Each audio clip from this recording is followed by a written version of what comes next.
Bonjour, Capucine Verselotti, ostéopathe, passionnée de biomécanique et de physiologie.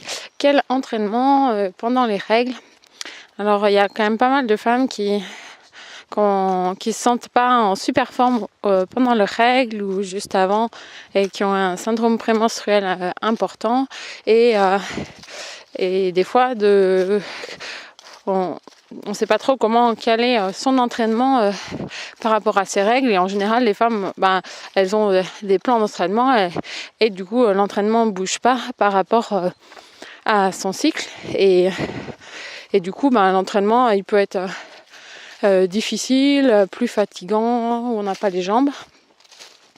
Alors que peut-être que si on réfléchissait le problème autrement et qu'on adaptait son entraînement en fonction de son cycle et de son état, du coup on aurait des meilleurs résultats au bout. Et donc cette idée de podcast, elle m'est venue parce que j'avais prévu une séance de course à pied aujourd'hui et j'ai eu mes règles qui sont arrivées et pas qu'elles soient désagréables puisque j'ai plus de soucis depuis longtemps à ce niveau-là, mais c'est quand même un temps où on n'a pas la même énergie. Ça peut être le moment de prendre un temps pour soi, sans personne, et puis de ralentir un peu aussi.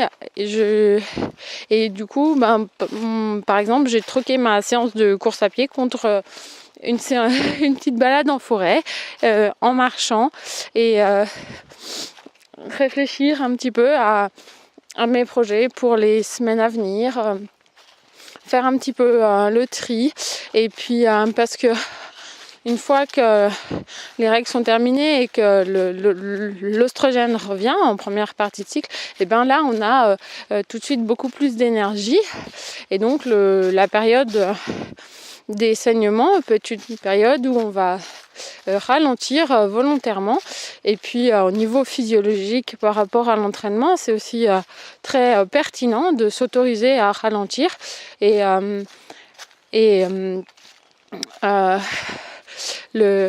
on sait que si on fait des choses trop intensives, on va déclencher des réflexes hormonaux d'adrénaline et qui vont engendrer de la fatigue. C'est ce qu'on veut avec l'entraînement, mais quand on cumule avec les règles, c'est pas forcément très pertinent. Et si on troque pour des séances, des choses plus douces, de la marche ou un footing vraiment tranquille, on va utiliser une autre source d'énergie qui sont les lipides. Du coup, ça va quand même participer à l'entraînement et on va améliorer sa capacité à brûler des lipides, de la graisse. Donc c'est quand même intéressant. Et surtout en course à pied et en endurance où on veut améliorer notre capacité à brûler de la graisse plutôt que utiliser ses sucres. Et c'est en faisant ces séances d'endurance longues et sans déclencher les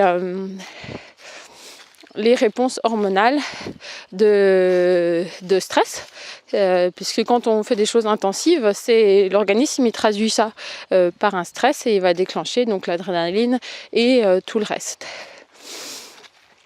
Donc ça c'était par rapport à la physiologie de l'entraînement, mais par rapport au cycle, c'est aussi des hormones et c'est aussi un fonctionnement bien à lui. Et au moment des règles, on n'a plus d'hormones, donc c'est un temps où on peut prendre du temps pour soi et sans personne pour nous embêter, ni les enfants ni le conjoint.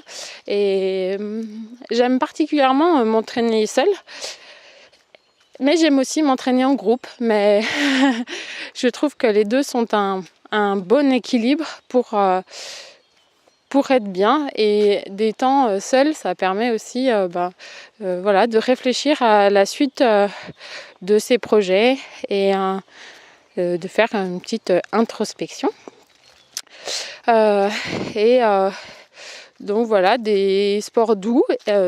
Si vous n'êtes pas coureuse, ça peut être du yoga ou de la natation, mais sur un rythme doux où vous n'allez pas déclencher des réflexes, qu'il n'y a pas de déclenchement de production d'adrénaline. Et peut-être, vous pouvez essayer en tout cas, de prendre un temps, sans de pas vous entraîner en groupe. Je suis en train de préparer, je finis de préparer ma prochaine formation qui sera sur le cycle féminin au naturel.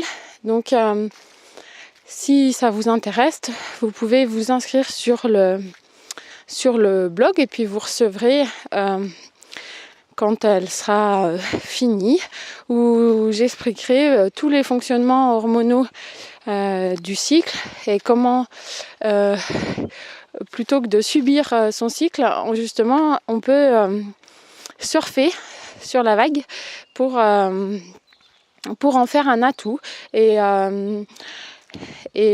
qu'on est des femmes et on est cyclique par définition et qu'on n'a pas la même énergie tout le temps et d'accepter de modifier son travail en fonction de cette énergie qui est là ou pas là.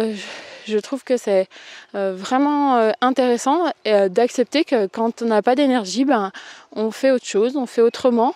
Et puis quand l'énergie est là, que le cycle repart, là on abat du travail et on est capable d'en faire beaucoup plus.